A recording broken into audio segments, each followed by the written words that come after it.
నమస్కారం. శ్రీమద్భగవద్గీతలోని 6వ అధ్యాయము 25వ శ్లోకము. ఇది ఆత్మ సంయమ యోగము లేదా ధ్యాన యోగము అని పిలువబడేటువంటి అధ్యాయం. ఇది శనైరుపరమేత్ బుద్ధ్యా ధృతిగృహీతయా ఆత్మసంస్థం మనః కృత్వా న కించిదపి చింతయేత్. శనై క్రమక్రమముగా మెల్లమెల్లగా అభ్యసిస్తూ ఉపరమేత్ ఉపరతిని పొందవలెను, అనగా శాంతిని పొందవలెను. ధృతిగృహీతయా ధైర్యయుక్తమైన బుద్ధ్యా బుద్ధి ద్వారా మనస్సును ఆత్మసంస్థం కృత్వా పరమాత్మయందు స్థిరమునర్చి కించిదపి పరమాత్మను తప్ప మరి దేనిని కూడా నచింతయేత్ స్మరింపరాదు. క్రమక్రమముగా సాధన చేయుచూ శాంతిని పొందవలెను. ధైర్యముతో బుద్ధిబలముతో మనస్సును పరమాత్మయందు స్థిరమునర్చి పరమాత్మను తప్ప మరి ఏ ఇతర విషయమును ఏమాత్రము చింతన చేయరాదు. శనై అన్నారు అంటే మెల్లమెల్లగా నెమ్మదిగా, అంటే ఒక ప్రోగ్రెసివ్ ఇదనమాట అది. ఈ శ్లోకం ధ్యాన ప్రక్రియలో అత్యంత ముఖ్యమైనటువంటి దశను వివరిస్తున్నది.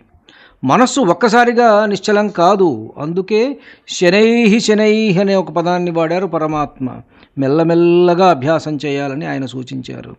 బుద్ధిని నిలకడగా ఉంచి ఆలోచనలను ఆత్మవైపు మళ్లించడమే అసలైనటువంటి యోగస్థితి.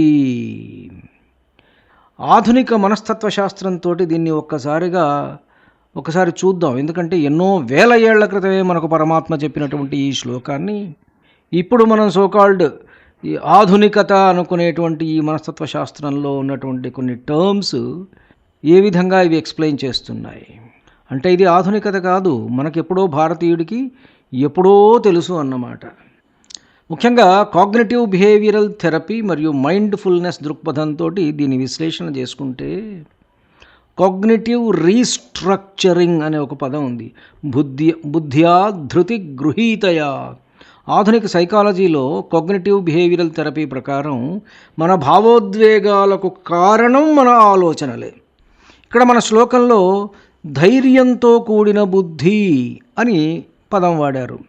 బుద్ధ్యా ధృతి గృహీతయా, ధైర్యంతో కూడినటువంటి బుద్ధి. అంటే ఇది కేవలం మొండితనం మాత్రం కాదు. మొండితనం అంటే ఇక్కడ బుద్ధి లేదు, అక్కడ జస్ట్ గుడ్డిగా వెళ్ళిపోవడం అన్నమాట. కానీ బుద్ధి పనిచేయాలి ధైర్యానికి. ధైర్యంతో కూడిన బుద్ధి అన్నమాట. కాగ్నిటివ్ కంట్రోల్ అంటే భావోద్వేగాల మీద బుద్ధి అంటే మన రీజనింగ్, మన విచక్షణ, ఇది నియంత్రణ సాధించాలి. మనస్సు చెల్లాచెదురుగా ఉన్నప్పుడు బుద్ధి ఒక మెంటార్ లాగా పనిచేసి ఆలోచనలను క్రమబద్ధీకరిస్తుంది. ఇక్కడ ప్రోగ్రెసివ్ రిలాక్సేషన్ అండ్ హ్యాబిచ్యుయేషన్ అనే పదం ఒకటి ఉంది. శనై ప్రోగ్రెసివ్ రిలాక్సేషన్, శనై అంటే నెమ్మదిగా ఒక్కసారిగా కట్టడి చేయాలని చూస్తే మనస్సు తిరగబడుతుంది. సిస్టమేటిక్ సెన్సిటైజేషన్ భయాలను పోగొట్టడానికి వాడే ఈ పద్ధతిలాగే గీత మెల్లమెల్లగా అభ్యాసం చేయమని చెబుతున్నది.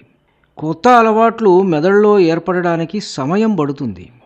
శనై అనేది మెదడులో ఈ న్యూరల్ పాత్వేస్ని మార్చే ప్రక్రియని సూచిస్తుంది. అందుకనే మన వాళ్ళు ఏదైనా ఒక దీక్షని, అయ్యప్ప దీక్ష అంటే ఒక 45 రోజులను, లేకపోతే హనుమత్ దీక్ష అంటే ఈ 40 రోజులని, మండలం రోజులను ఇట్లా మన వాళ్ళు పెడతారు. ఎందుకు అని అంటే ఈ న్యూరల్ పాత్వేస్ని ఇది డెవలప్ చేయడానికి అన్నమాట. 21 రోజులు జపం చేయమను, ఇట్లా కొన్ని కండిషన్స్ పెడతారు. ఎందుకు ఈ కండిషన్స్ ఇన్ని రోజులు అంటే ఇవి న్యూరల్ పాత్వేస్ని అవి అక్కడ ఏర్పరచాలి. మెదడులో పాత అలవాట్లు పోయి కొత్త అలవాట్లు రావాలి అంటే కొంత సమయం పడుతుంది. శనై అది మారుస్తుందన్నమాట. అందుకోసం మనకు మండలం రోజులు ఇన్ని విధాలుగా ఉండాలి. ఒక దీక్ష అంటే మనం ఈ నల్లటి వస్త్రాలు కట్టుకోవాలి, పొద్దున్నే లేవాలి, స్వామివారి ధ్యానం చేసుకోవాలి, ఆయన భజనలు చేయాలి.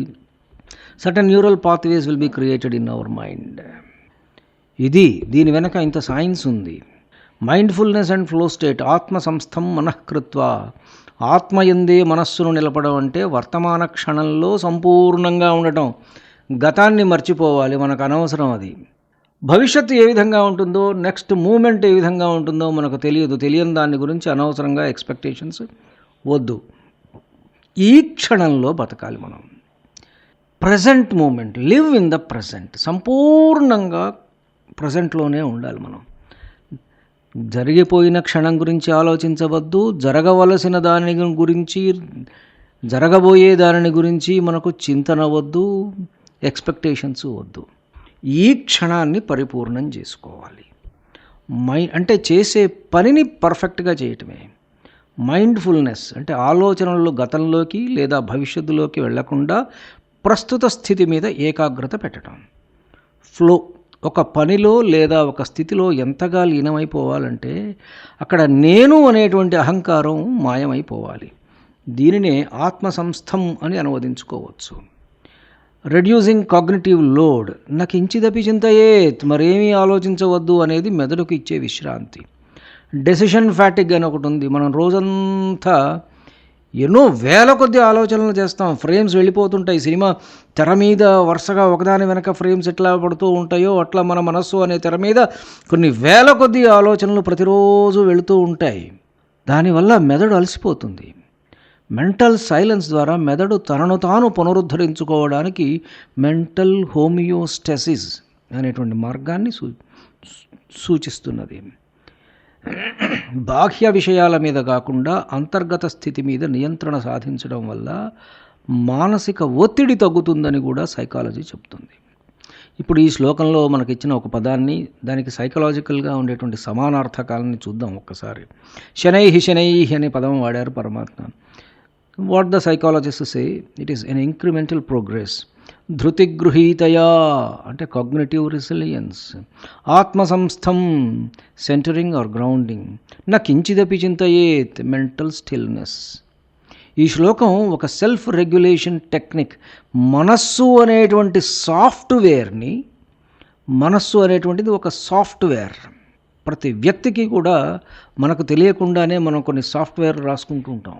It's a natural process. పిల్లవాడు పుట్టిన దగ్గర నుంచి, ఇంకా మాట్లాడాలంటే పుట్టక ముందు నుంచి, తల్లి గర్భంలో ఉన్నప్పటి నుంచి కూడాను ఈ సాఫ్ట్వేర్ రచింపబడుతూ ఉంటుంది. ఈ సాఫ్ట్వేర్ని మన బుద్ధి అనేటువంటి ప్రోగ్రామింగ్ ద్వారా ఎలా రీవైర్ చేసుకోవాలో ఇది వివరిస్తుంది. బుద్ధి విచక్షణ, మన బుద్ధిని మనం పెంచుకోవాలి. Software we don't write it, కానీ బుద్ధి అనేటువంటిది మందే. That programming is ours.